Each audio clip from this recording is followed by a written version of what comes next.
few weeks ago I created this scene for my cozy point-and-click pixel art game. And besides a fireplace and an area to store logs, it also features this block for chopping wood. But in order to make the main character actually perform that task, I needed a wood chopping animation. So I started preparing the character sprite in its default idle pose by removing all the shading and splitting it up into individually moving parts, each part on a separate layer in Aseprite. Next, I did a rough sketch of the axe. In the beginning, it actually looked more like one of those medieval weapons, like a halberd or something, but by fixing the head of the tool, I managed to make it look more like an axe for wood chopping. And then it was time to actually start animating. The general strategy I was using here is to first draw the most important keyframes, in which the character takes a, let's say, extreme pose, usually the pose at the end of a particular movement. In this case, the first movement the character performs is lifting the axe above his head, so I drew the ending frame of that movement first. Next, I created the frame in which the character hits the piece of wood with the axe, which is the ending frame of the downward movement of the axe swing. Together with the first frame at the start of the animation, these two additional frames already tell the entire story of the animation. You could see those frames as the keyframe skeleton, which we can now fill with as many in-between frames as we see fit. So this is exactly what I did next. Between any two frames in the timeline, I kept adding in-between frames in which the pose is halfway from the previous to the next frame. And for that I switched on onion skinning, which is a feature in Aseprite which helps with showing how the previous or the next frames or both look like while you are drawing the current frame.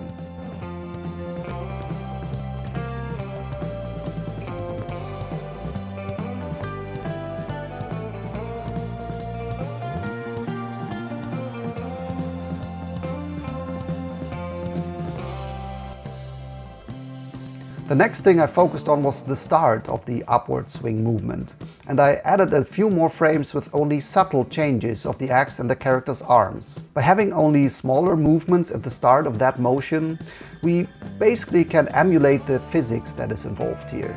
In reality, an axe like this has a certain weight, so it takes effort and thus some time for the character to lift it up. Once it is in motion, though, the swing accelerates until the character makes it come to a stop above his head.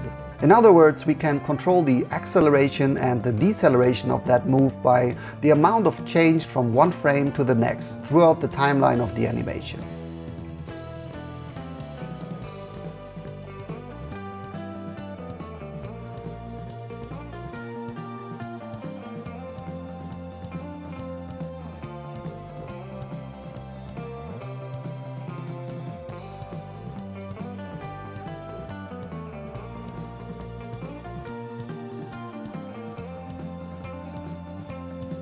And once I had done the entire motion, I took some time to inspect what I had created so far and how it could be further improved.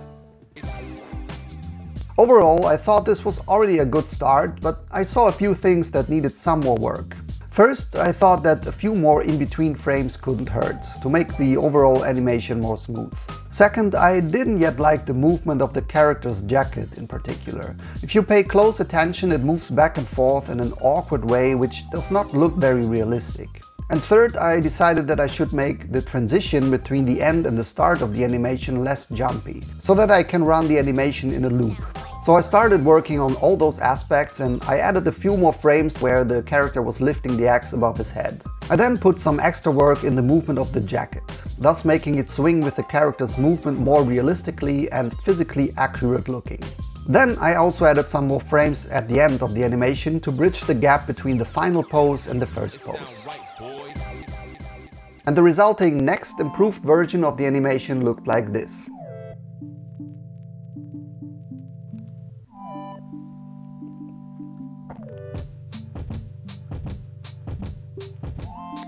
So then I thought, why not try to add a new element to the mix and visualize the fast axe movement with some swoosh line. How do you actually call those things? Like this animation line that, that is rather cartoonish and supports the effect of a very fast and impactful move. So I created one of those and that is how that looked like. And I think it looks good, but honestly, I'm not sure if it fits the tone of the game that I'm making. because it does make it look more cartoony, and this might eventually not be the vibe that I'm going for with my game. But I have not come to a final decision here, so what do you guys think? Just looking at the animation in isolation, do you prefer it with or without the swoosh? Anyways, it was now time to add some shading to the character, and to also refine some of the details, such as the way how the wood gets split into two pieces. So I went frame by frame and I added shading and texture to the character.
And once this was done, the final animation was complete.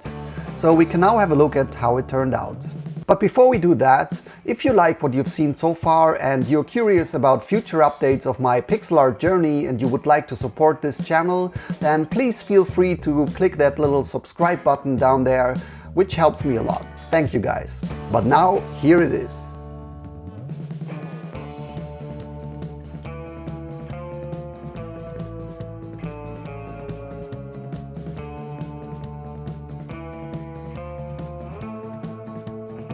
So I think this wood chopping animation is now ready to be put in my game. And if you now want to know more about what kind of game I'm actually talking about here, you can have a look at this video now, in which I show a first playable scene.